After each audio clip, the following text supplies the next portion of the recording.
Rambam. We continue the laws of shkogos, of bringing an offering when you inadvertently did a sin. Right? You don't bring an offering if you did something intentionally. Only if you did something inadvertently, one brings an offering. Okay, there are 5 sins whose violation was bring a guilt offering. It is called a definitive guilt offering, Asham Vadai, because it was not brought because of a doubt. They are intimacy with a consecrated maidservant, robbery, misappropriation of sacred articles, right? Things that belong to the Holy Temple and you misappropriate it. A contraction of ritual impurity by Nazarites. Nazarites not supposed to become ritually impure. Purification from infliction of tsaras. Then you bring, okay. What is implied by intimacy by a consecrated maidservant? When a man is intimate with a consecrated maidservant, whether intentionally or inadvertently, he must bring a guilt offering, provided she's past the majority, aware of transgression, willfully participated, and she had previously engaged in relations in ordinary manner, and the relations were completed so that she will also be liable lashes. Ooh. There will be an investigation. We'll bring a guilt offering, receives lashes, and he brings a sacrifice. Huh?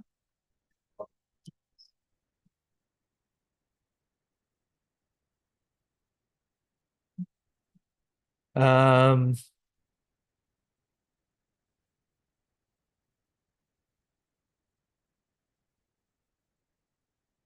Not good question.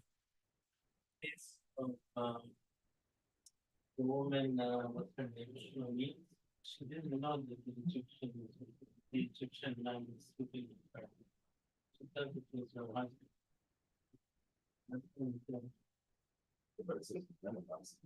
Yeah, but it's the man.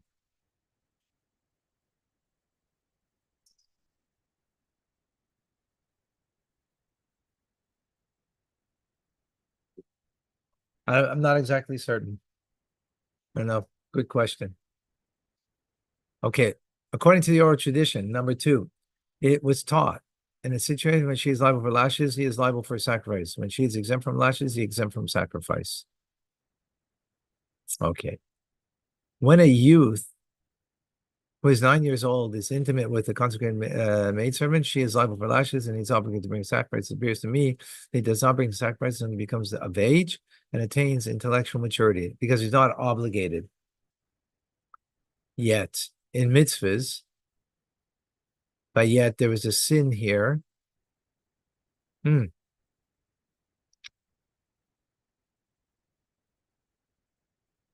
not exactly certain how that works because if he's not mature enough to understand, then but he yet still it's considered a sin. Huh?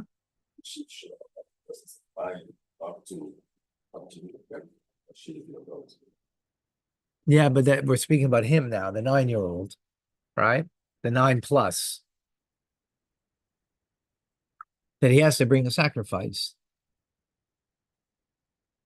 Why does he have to bring a sacrifice if he's under the age of majority? That's I'm not so clear on that. We've already explained in Hills Bias Asurais the definition of term of the Shivcha Charufa used in the Torah. So Shivcha Charufa is a maid servant who is owned by 2 people, and one freed her and one didn't. So she's got like this kind of unusual status. Is she free? Is she a free person? No, but she's not completely a servant either, right? And that the 2 are not liable until his intimate relation with her is in an ordinary manner and relations were completed. Therefore, 2 people tell him, you were intimate with a consecrated maidservant,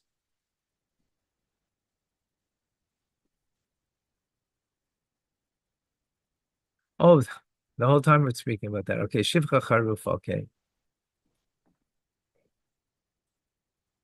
And he said, I was not intimate with her. His word is accepted, and he does not bring a sacrifice as a result of their statements. For he knows whether or not he completed the relations in the statement. I was not intimate with her. Interpreted can be, I did not complete relations. So in other words, when he brings the sacrifice is only when he completes the act. And if he says he didn't complete the act, so then for the fact of bringing, right, the point over here is just, is he obligated to bring a guilt offering or not? So you only bring it if you consummate the relation completely, and if not, then you don't.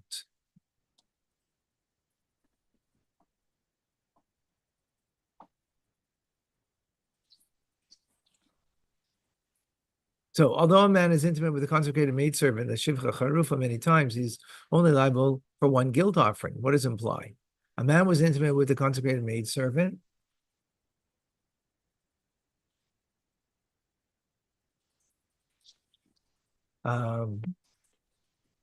Many times intentionally, or was intimate with her inadvertently. He became aware of the matter, and then he was intimate with her inadvertently again and became aware of the matter.